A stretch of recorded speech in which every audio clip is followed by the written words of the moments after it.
Afternoon and welcome to today's webinar. Your host is Nadine Verna. She's the Director of College of Humanities and Social Sciences Career Services. Hi everybody, welcome and thank you for joining. Today's topic will allow us to evaluate the multiple aspects of job offers and benefits packages. We'll also be able to talk a little bit about negotiation tips and techniques. I just want to start off by just sharing that we are recording this session and we will have an opportunity for you to ask questions using the Q&A function in the control panel. So at any time during this presentation, you can type your questions in there and then we will collect these questions and address them at the end of the presentation as we have time. But we do want to keep you engaged and invite you to just, even if you feel like, there's a current topic that we're addressing that you want to have a question about, we can come back and revisit it at the end and definitely encourage you to type those questions at the moment. So what I want to share is just that evaluating job offers and benefits packages is highly individual. And so some of the things that we'll be sharing today will vary based on, each individual's needs. And so this is really just a broad presentation to get your ideas going about what's most important for you and what your own needs are. But it helps to kind of share just kind of where, where we would get started in such a process, because it could be very daunting for a lot of people. And a lot of people start off by asking what a good offer is or what a good job is.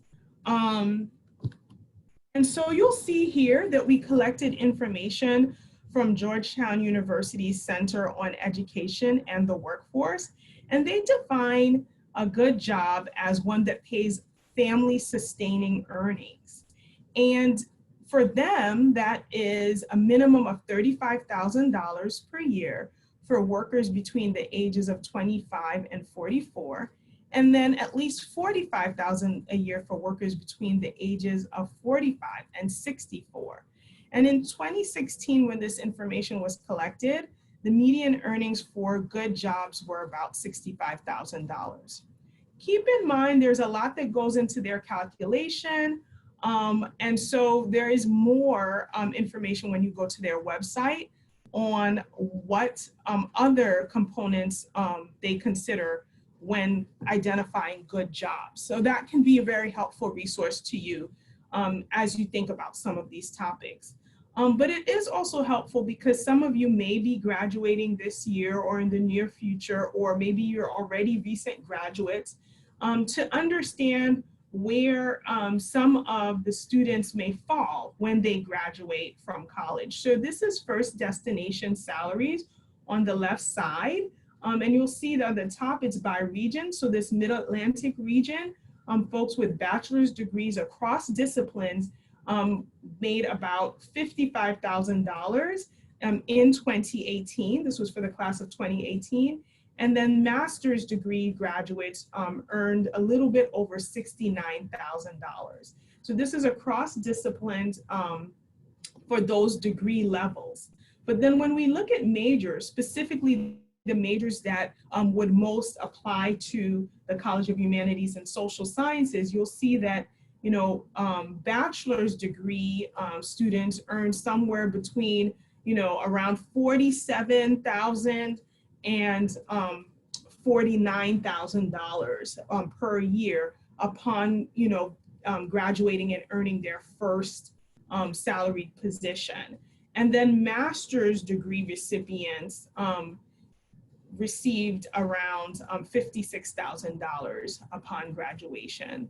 So I think this is good news when you compare it against the CEW's recommendations. You'll see that there's a lot of good things to celebrate for people who graduate with humanities and liberal arts related majors, as well as people in this region in general. Now, this information on the first destination salaries comes from the National Association of Colleges and Employers, which surveys career centers every year on the salaries and the jobs that their recent grads earned. So that is a great resource for you if you want to dig a little bit deeper. But there's more than just salaries out there to determine, the value of a job.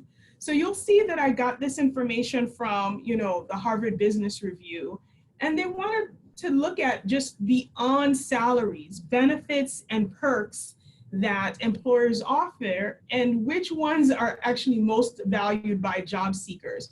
So I thought it would be fun for you guys to take a look at like what other people are really interested in when they look at an actual job. And so you'll see health, dental, and vision insurance is at the top of the list. And I don't think there's any surprise there, especially in the times that we are right now, facing this coronavirus crisis. Having some health care support is really important, and it's part of the livelihood that we need in order to even do our jobs. And so that's super important for a lot of people. And then you'll see that more flexible hours and even vacation time is up there as well. You'll see also work from home options, unlimited vacation, and the list goes down. So, we start off with some of those really important kind of like functional benefits such as health and dental. And then it goes down, you see in the middle of the list, free gym membership, yoga, fitness and yoga classes, snacks and coffee, company-wide retreats. And so some of these offerings are probably less important to our actual livelihood, but they can make doing the job a little bit easier, a little bit more fun. It can create a positive work environment and a strong culture. And so we find that people are actually looking for that more and more, even though they're not necessarily the most important aspects of a job. And that's important because not every employer is able to offer all of these benefits and perks. And so, if you have a few things that are must-haves, then you definitely want to note that so that you can look for the employers that have those types of offerings. It's also important to note that even within health, dental, and vision insurance, some of the ways that those benefits are packaged vary across company and across industry. So just because those things are offered doesn't mean that it will be the same value across the board. So one of the things that I want to encourage you to do as we have this discussion is to really pay attention to the fine print, is to really think about what your actual needs are, and then compare that to what you may get in a job offer to ensure that both of those aspects are compatible. And so one of the things that I encourage you to do is identify your work values. So you'll see sometimes there are kind of intrinsic and extrinsic motivations to kind of pursuing work.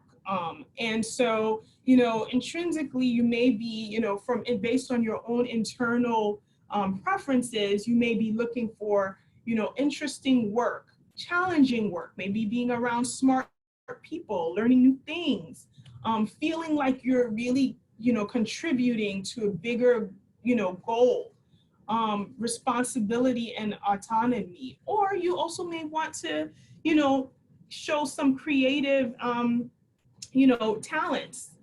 So these are things that kind of come from within you and that, that may be, important for you to find meaning in an actual job. Whereas extrinsic, motivators kind of come from outside. There are things that the employer may be offering to kind of keep you motivated. So high pay may be something that is being offered, job security, job benefits, status. So maybe your title or, the number of direct reports you have, social contacts. And then we saw time with family, time for hobbies. That goes into, some of the things we saw in the prior slide with the kinds of vacation packages that they have, or flexible work arrangements that they allow for.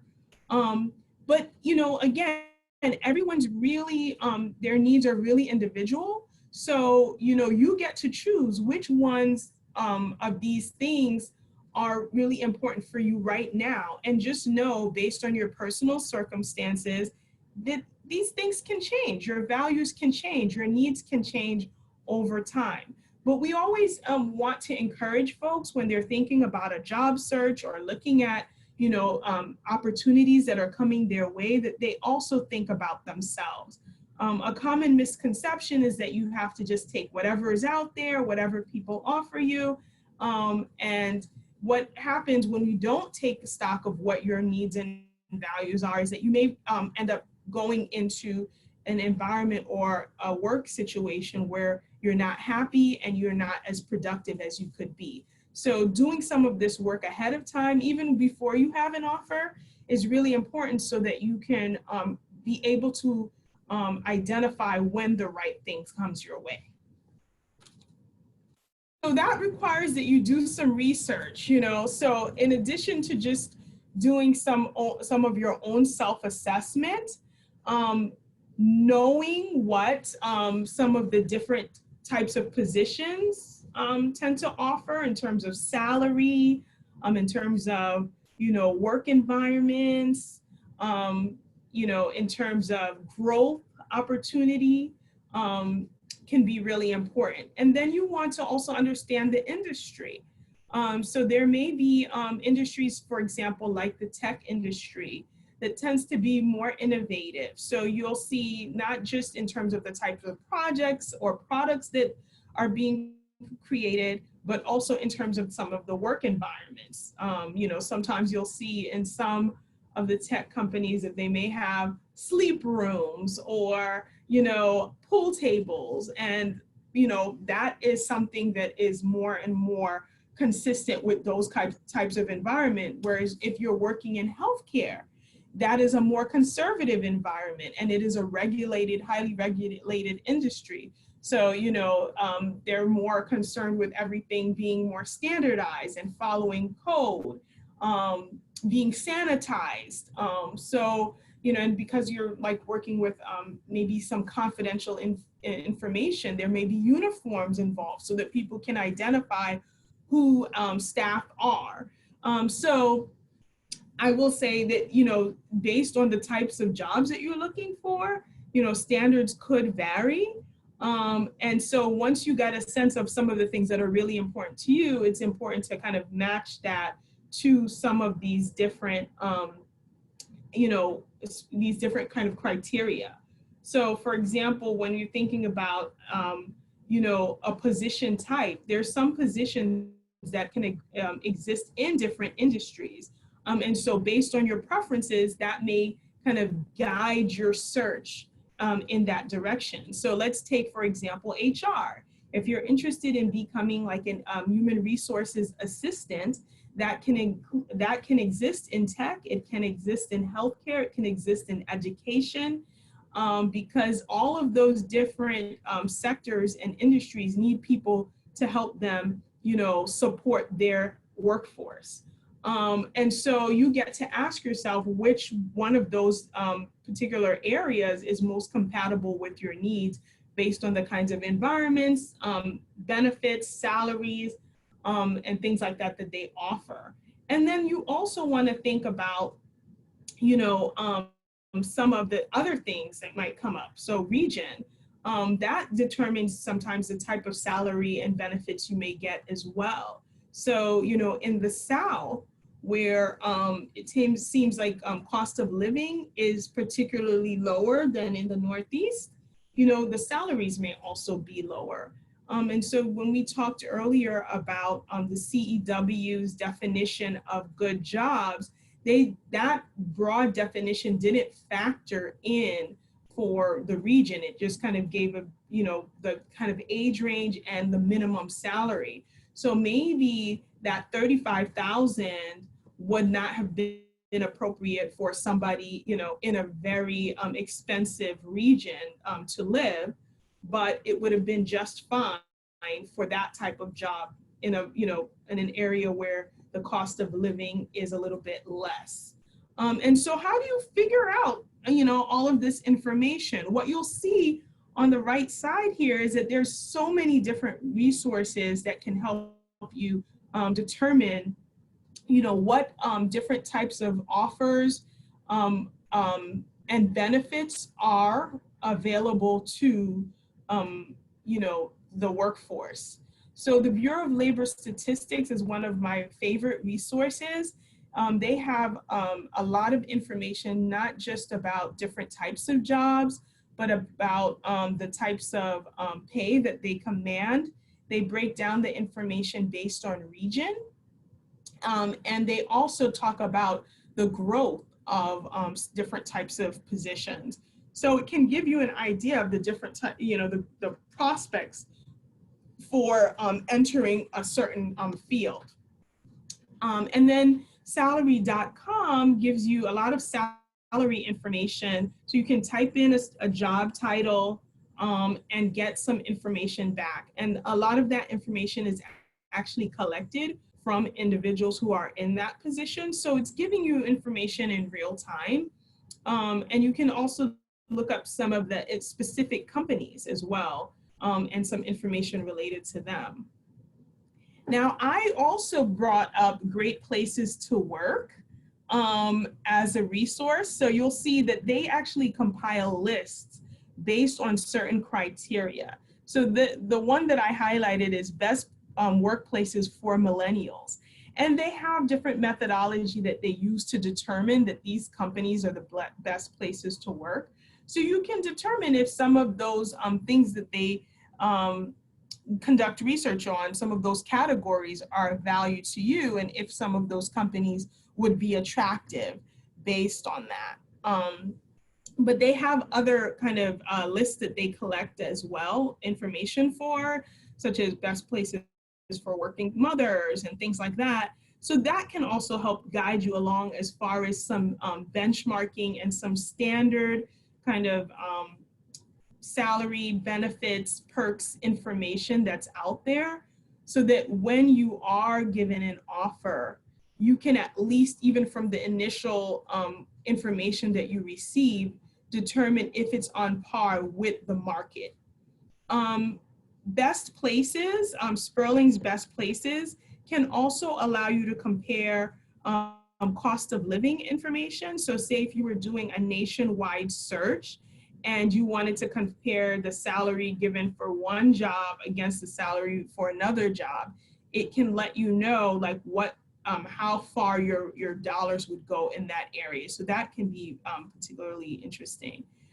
So you'll see that I put up the logos for the APA, American Psychological Association, and also the Society for Human Resources Management. These are professional associations that appeal to specific career groups. So if you know that you have a psychology major and you want to continue in your education and become a psychologist or become a professor, then the APA actually provides salary information and also gives you tips on how to pursue a certain career path in its career page. So it's really catered to that specific profession. And SHRM does similar work. Both pages also have job listings for people who are pursuing those particular career paths. But SHRM, because it's focused on HR, also has a double benefit. So even if you aren't looking to enter human resources, they do have great articles and resources about the world of work, and for anybody who's looking to be employed. So it can have some double value as well. So determining what your values are, what your needs are is important, but so is doing research so you can see what some of the industry standards are for positions at your level and with your specific kind of job function. So that can kind of start to prepare you and ground you for further conversations. But you also want to put yourself in the shoes of the employers and understand how they look at candidates and how they evaluate, um, people who apply for positions that they may want to give an offer to. So when employers are looking to give an offer, they computate the total compensation package. So that's a combination of salary, benefits, perks, job title, direct reports, and a number of other factors. And you'll see that here in this image, it kind of tells you the major components for coming up with that package.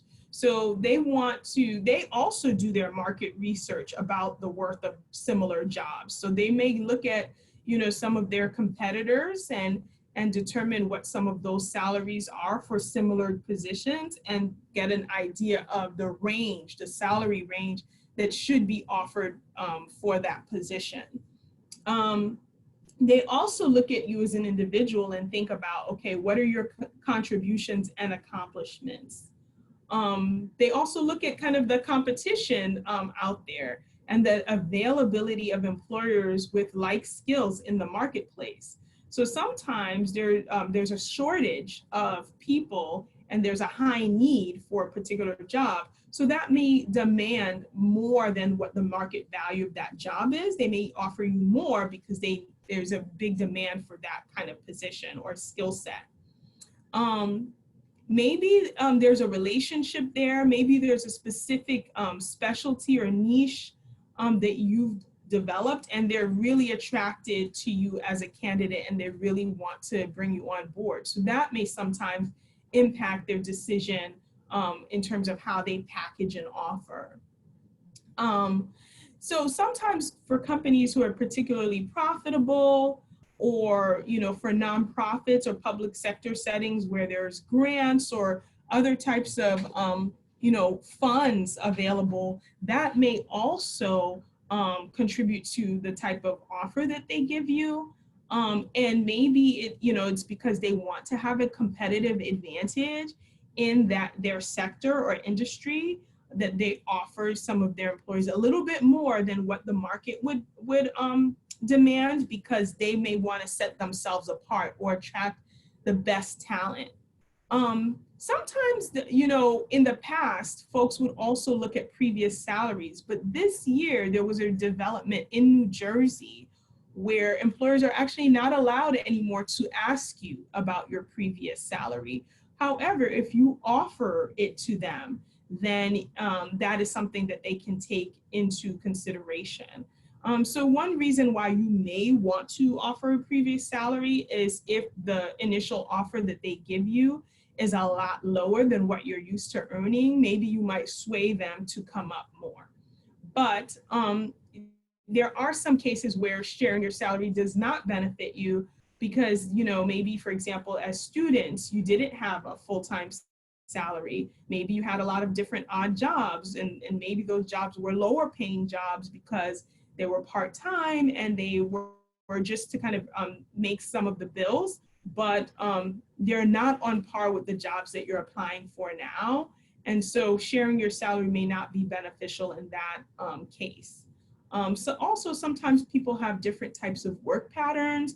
So maybe sometimes women take time off from working in order to take care of children, or sometimes people take time off to care for, aging loved ones. There's a lot of factors that may affect someone's salary history. So this, this kind of last bullet is kind of debatable in terms of, employers using this information. It can be kind of like a very, hot topic.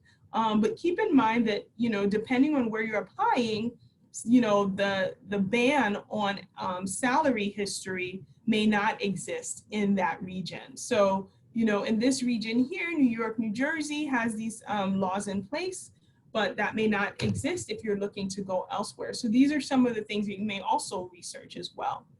But understanding how an employer thinks and the things that are important to them can also help you at this stage, especially if you're job searching, because it may impact how you promote yourself.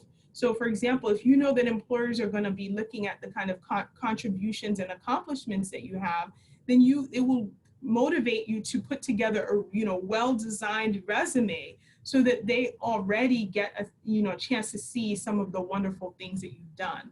And this is why as staff in the career services office, we tend to tell people, like, this is when you're job searching, this is not the time to be modest. You do want to put all of your positive attributes out there. You do want to support some of your value add with data to support just how much value you would bring to an employer, because all of that contributes to their impression of you and their desire to have you come on board. And it can actually lead to dollars and cents at the end of the day, which I'm sure all of us want to feel like we get offered, the type of compensation that we deserve for all of our hard work in studying and doing internships and doing all of these types of things that, hopefully lead to an offer, and we want a good offer. So it's important to think about these things and use them as ammunition to help you prepare and put your best foot forward so that down the line, you get the best offer possible. So when we're thinking about actually getting the job offer after you've applied and all of these things, these are some elements of a job offer that, could come up. So, we've talked a bit about salary. That's usually a really important aspect of the offer for everyone. But sometimes some positions offer bonuses. Sometimes they're based on your performance and they might come at different times of the year. Or incentive pay, depending on the type of company, profit sharing or stake in the company, commission. So these are all kind of, monetary components of the job offer. Sometimes folks will also see in an offer that they indicate salary increase and timing. And these are all things that could be negotiated as well. So they're important to know that these are sometimes part of a job offer. And this does also depend on the type of industry and company and the role that you have as well. So all of that research that you did before would have let you know, okay, these are some common things that you should expect for the kind of job that you're looking for. We talked about insurance, retirement and 401k options are also quite common for a professional position. Stock options, flex hours, life and disability insurance, tuition assistance. You'll see some employers will have that as well. And for entry-level candidates, sometimes that is really attractive because it allows you to continue your education and your marketability. Also vacation time. Some employers do offer like a company car, a phone, laptop or other types of equipment to help you maximize the job that you're doing. Some of them offer relocation expenses. So for those of you who might consider going somewhere else, this is something to inquire about for sure, or to research about with the companies you're looking at. Professional organizations and memberships can come with the job as well. So this is a way to keep you, engaged with the larger professional community and keep track of, what the trends are in your field. Severance packages, outplacement services, signing bonus, and then family paid leave. These are all some elements that could possibly come up in a job offer. So it's important for you to be aware of them, and to also, again, do some research and find out if they're common for the types of roles that you're looking for. And even when we think about what's common, the good news is that maybe you get to the point of an offer with a particular employer and they offer more than what's common. And that's what can help you understand if it's a generous offer and something that you want to pursue. So typically, when you get an offer, there's an offer letter. And so you'll see in this diagram, it kind of gives you an idea of what will be included typically in an offer letter. So one of the first things that you'll see is the job title for the role that you're being offered. They'll also kind of give you a very brief job description usually. Reporting structure, so it'll let you know who your supervisor will be, or if you potentially have any folks reporting to you.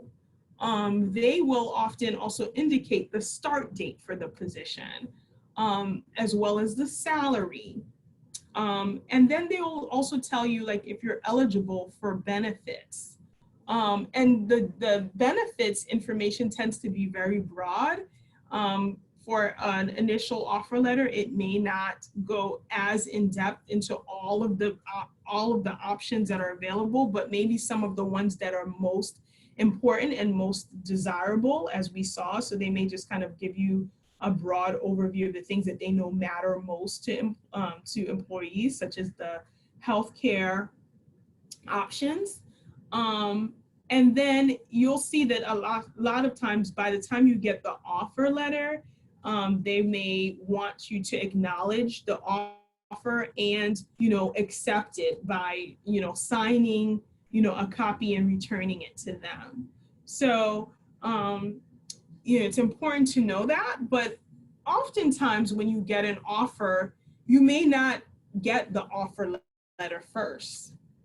So what typically happens is you'll get a call, and it usually may be from either someone in human resources or in your department, maybe who would be your direct supervisor, and they may usually want to give you an offer over the phone. And some of that is to just kind of build more rapport with you, but it also could be to kind of get a sense, a pulse of how excited you are, or how, how likely you might be to accept the job. And sometimes what happens in this case is that people, because they're really excited, they may just accept the offer right away. And I would caution you against doing that, because like I mentioned before, that offer letter may not have everything in it.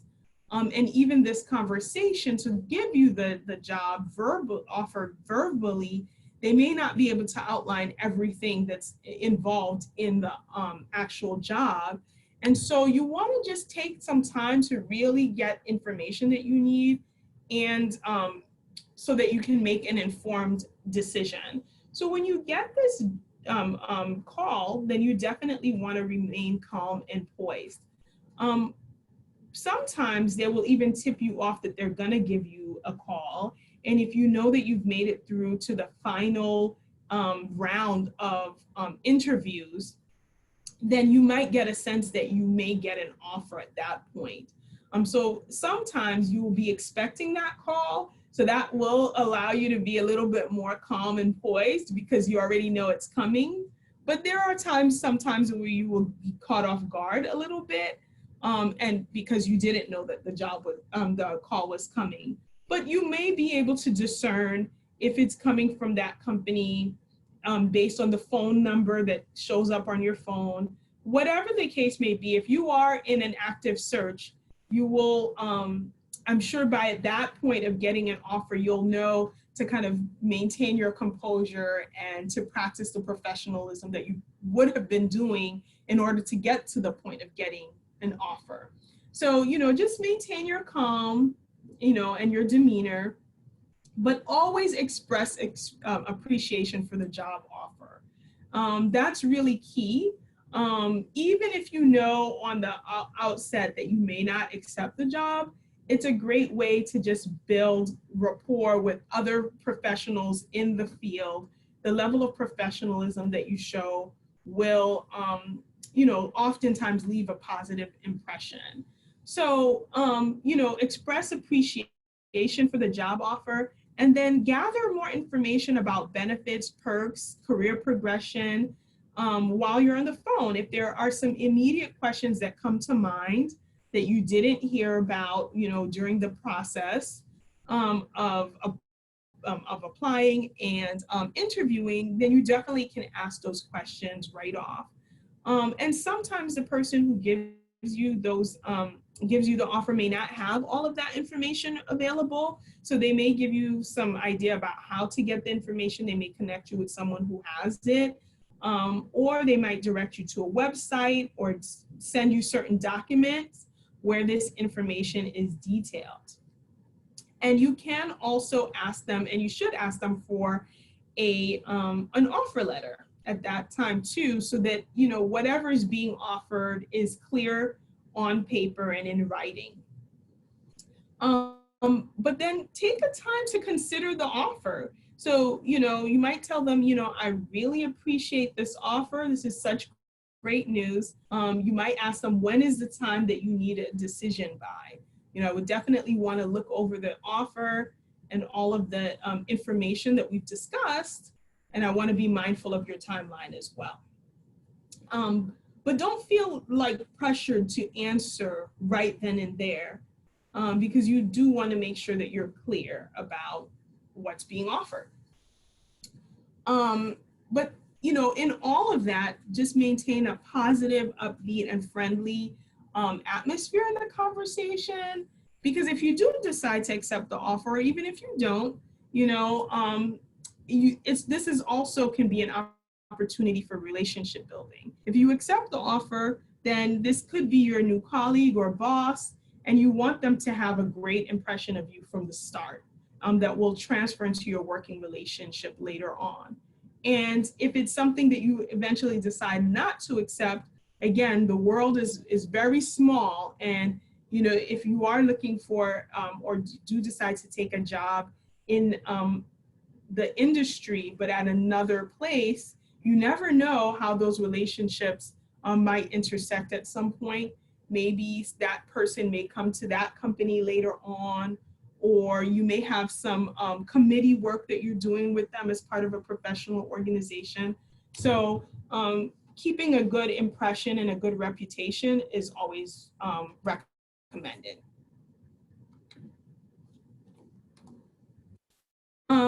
But say you are interested in the position and you think that there's some aspects of the offer that you'd like to modify, be prepared to have a negotiation discussion. And these are just some tips that you can use to make sure that things go a little bit smoothly.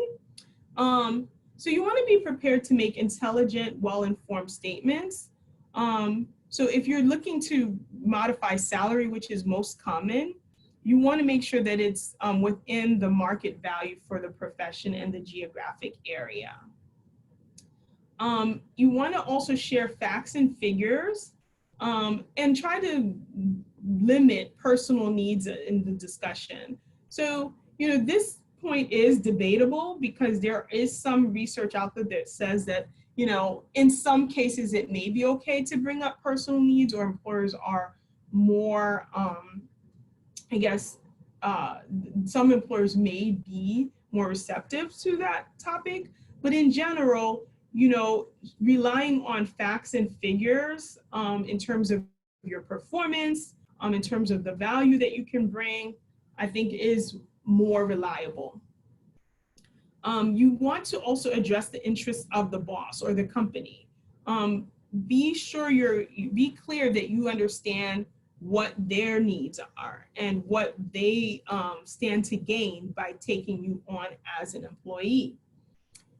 You don't always have to rely on salary, however, because there are some calculations that the employers may do that limit their ability to move the needle a lot on salary. So an example is sometimes if it's a government employer, where there's a union, there may be limits because they want to make sure that pay is equitable across similar positions.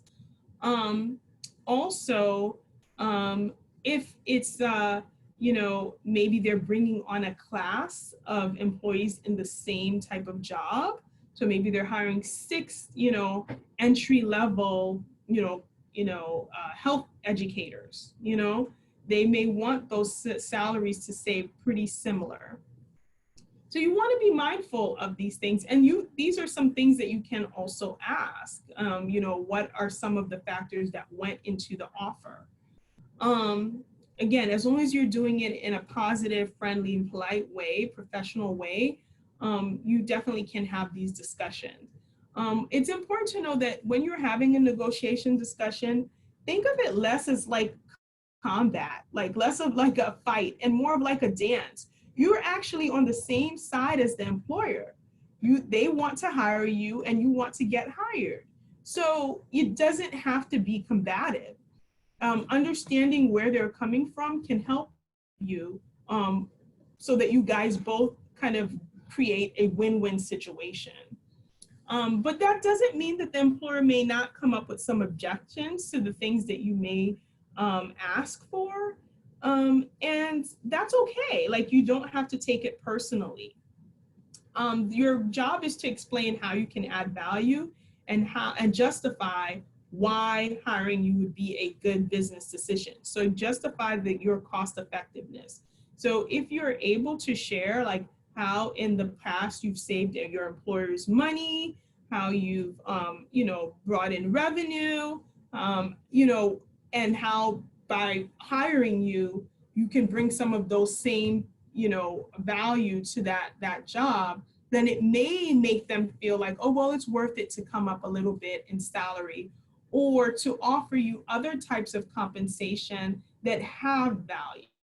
So in the cases, for example, where maybe they're bringing on 6 people, with similar jobs, they don't want to move the salary too much, if you were to ask for maybe, monthly transportation,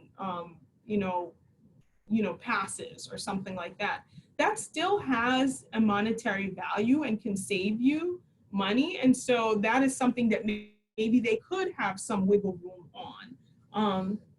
But be realistic, because, oftentimes when people are negotiating, especially with salary, 10 to 15% bump is probably the most common.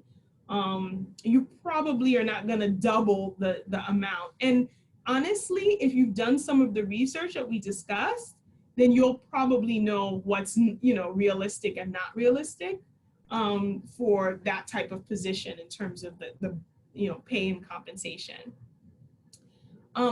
Be creative, be flexible.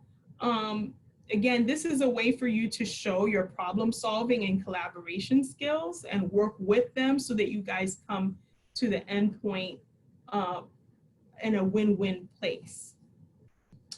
You should also know when to stop. So sometimes an employer will indicate to you that, like, this is the best that we can do. And that is when you kind of, halt the conversation. You thank them for, having it with you. You thank them for considering your request. And you take the time to decide if that, if based on where you end, if that's enough for you to take on the job. At some point, if you're not getting what you need, or if you feel like the offer is not reasonable for the actual field that you're going into, then you may have to walk away. And that's a tough decision to come to. But I have also seen where, students who are very aware of what they need and what the job should look like have walked away. And some employers have come back and said, we reconsidered some of your requests, and they were able to make some changes. Also, just, you want to also think about, how could this job strategically fit in your goals? So maybe the job isn't the best offer right off, but there's a reason for you to consider it. So maybe, again, there's some other perks that are being offered that makes the job valuable to you. Maybe you have some short-term goals. Maybe within 2 years, you hope to get a promotion or make another job move. And so taking on that position right there allows you to get your foot in the door and build your resume so that you can make that next move. All of those things are important to consider and may, factor into, whether or not you take a job. Practice role playing, however, because these can be nerve-wracking conversations. So, you want to feel like when you are trying to have them, that you're confident, you're clear, and that you're reasonable and you come off the right way to the employer. Negotiation overall is a process, so keep that in mind. Sometimes you'll receive an offer, and sometimes you'll actually even receive multiple simultaneous offers. And so having an idea of what that process, kind of navigating negotiation within those kind of circumstances look like, can help you make clear and informed decisions.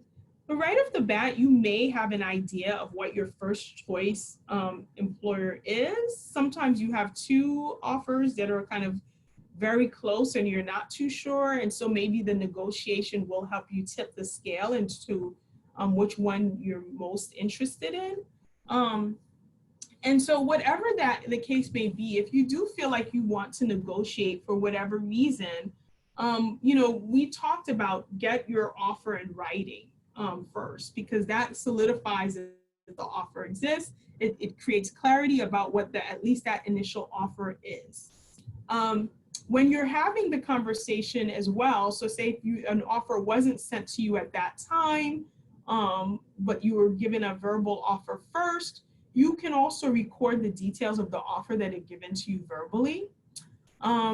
You also get to develop questions that you are unable to answer from your offer letter or from the other supporting documents or websites that they've referred you to. Call and clarify all of the information needed to evaluate the offer. And then develop a cost of living assessment for the location of the offer, so that you can see, like, if it will actually meet some of your living needs. And you can do that for every offer you receive, just so you can get a sense of like, okay, is this, enough for me to kind of make a living, and then you can also compare it against market data as well. Now, if you are, once you kind of like assessed, okay, this is what the offer is, and this is how it will factor into my living situation, you get to decide if you want to enter a negotiation conversation with a particular organization. Now, sometimes when you get that initial offer, you may have another employer that hasn't given you an offer, but maybe you completed the interview process with. It is well within your right during that period that you've asked them to consider the offer to reach back to that other employer if it is an employer that you're very interested in. So you can call them and say, I wanted to check on the status of my application. I have received an offer that I would like to consider. However, I'm very strongly interested in this opportunity and wanted to get a sense if a decision, could be made within my consideration period. And that allows you to kind of see if maybe your first choice is an actual option as well. Now, it doesn't make sense to go through that if you already knew that you weren't interested in that other outlying employment opportunity. But if it was your first choice, then sometimes that allows you to get a decision If an employer is not interested in you, then they will let you know, we can't give you an offer right now, or we are not prepared yet to extend any offers. And that will allow you to really just look at what's in front of you. But at least you can get clarity. What you want to avoid is when you've started to move forward with negotiating with that first offer, and then you get an offer soon after from maybe what you thought was your first choice, and then now you try to backstep. Maybe you've even already accepted that offer from that first employer, and now you want to try to rescind. That's not considered professional, and it can burn some bridges for you in your professional life. So while you are still considering that first offer, again, you ask for more time, you don't have to accept right then and there, then you can explore if there was also a very strong, other contender that you had moved along in the process, and you think they are still evaluating you in those final steps. But once you enter the negotiation with an employer, you do want to, once you've evaluated all the information that they've given you about the components of the offer, you can ask them to speak, to have a conversation about the offer. And if the terms are agreed upon, you would ask for the changes in writing. Make sure that you evaluate that second offer letter to ensure that the changes have been documented. And if the written offer is as discussed, then you can also call to accept the offer, then follow up in writing. And sometimes I like to say to call to follow up, because maybe that initial offer was given to you over the phone. So it's a nice touch to say, at the end of it all, I'm so happy that we were able to come to an agreement to amend this offer, and I'm really excited about coming on board. I just wanted to let you know that I will formally accept the offer, and I will send you the materials, after we speak. You can also kind of clarify any next steps as well. Again, this is about relationship building and trying to, set a great foundation for what will be your time with that employer and working with those folks. Now, if you decide to decline some offers, maybe if you have some competing offers out there, you want to, especially if they did call to give you the offers, then you might call as well to say, it was a tough decision, but I decided to accept an offer elsewhere. Thank you for, all of your patience. I hope to stay in touch in the field. Again, sending good vibes out there. Now, I'm sure there's probably some people who by that point would have helped you along the way and going through interviews and, maybe helping you do some information gathering. So it's definitely fitting as well for you to reach out to your mentors, your counselors, your contacts that have supported you, maybe professors, and let them know of your new employment status. I know as someone in career services, I'm always excited to hear from recent grads or even alumni from years back about new job opportunities that they've gotten or exciting things that they're doing in their career. So feel free to reach out for sure.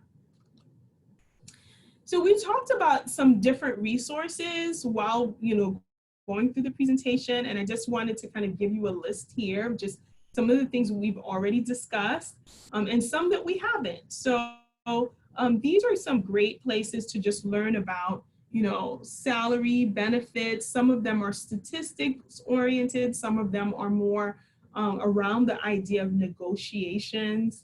Lean In is a great organization for women, and that is one of the organizations that talks about when it might be appropriate to bring in some personal concerns into a negotiation conversation. So if any of you are interested in that, that's one of the places that addresses that topic. But I would say that depending on what field you want to go to, professional organizations are great resources as well. So I highlighted two, but every field has a professional organization related to it.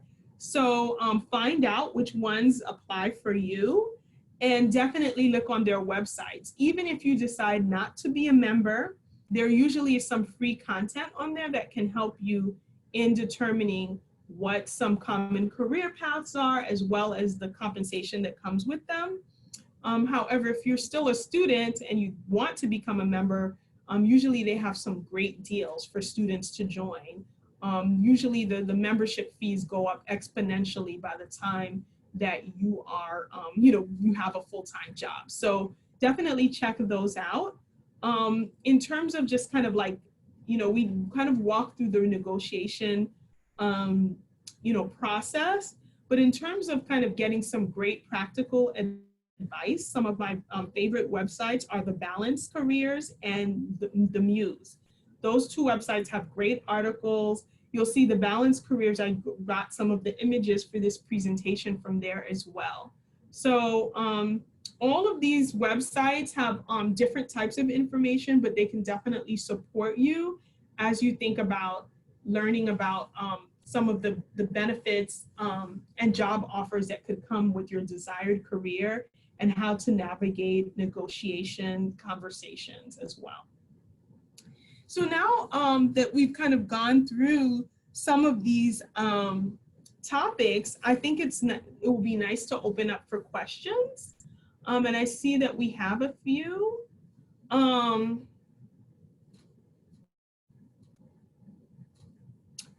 So I see that someone asked, when would a job applicant negotiate for more benefits or salary?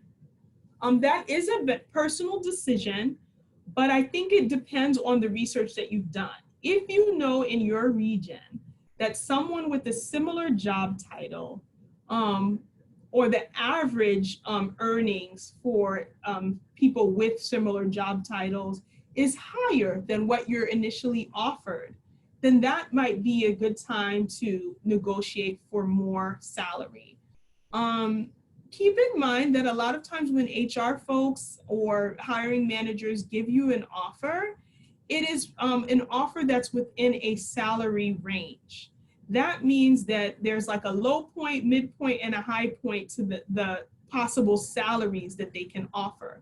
Sometimes in the job description, those the salary range is very clear. And sometimes in most cases, it's probably not. But assume that when that initial offer is given to you, that it may not be the top of that range. So there could be some wiggle room for you to earn more. And all it takes is that you ask. And if they say no, then you're right where you started and there's nothing really lost. But if you ask for a bump, you want to ask within a range yourself. So maybe what the lowest possible salary that you would accept is, and then what your maybe aspirational salary would be. And most advice columns would say keep it in a $3,000 to $5,000 range, and use that research information to determine what would be appropriate to ask. Someone also asked, should you tell someone during an interview that you have a learning disability or not? That's actually a personal decision. So some people use their status around different identities as a way to advocate, and it's part of how they express pride in who they actually are. And sometimes some of those identities that they have contribute to the kind of work that they want to do. So I had a former student who did have a learning disability, and she wanted to go into disability student services in a university. So that was part of her pitch, is that as a student, she knew what it was like to experience different types of supports and resources, and that inspired her to go into that work so she can support other students. And so as for her, that was part of the qualifications that she said she had, was that she actually experienced it herself, and that kind of put her in a position to better identify with the students she was hoping to serve in the future. And in that case, I think it made perfect sense, And that was still, again, a personal decision. But what she wanted to do was directly related to her disability or not. Sometimes people are more private and they may not want to reveal certain things about themselves. They may want to be evaluated on other aspects of other credentials that they may have, and that's fine as well. The main thing is that you want to be able to present yourself as best as you can, as comfortably as you can, and you get to decide what that means for you. Does anybody have any other questions?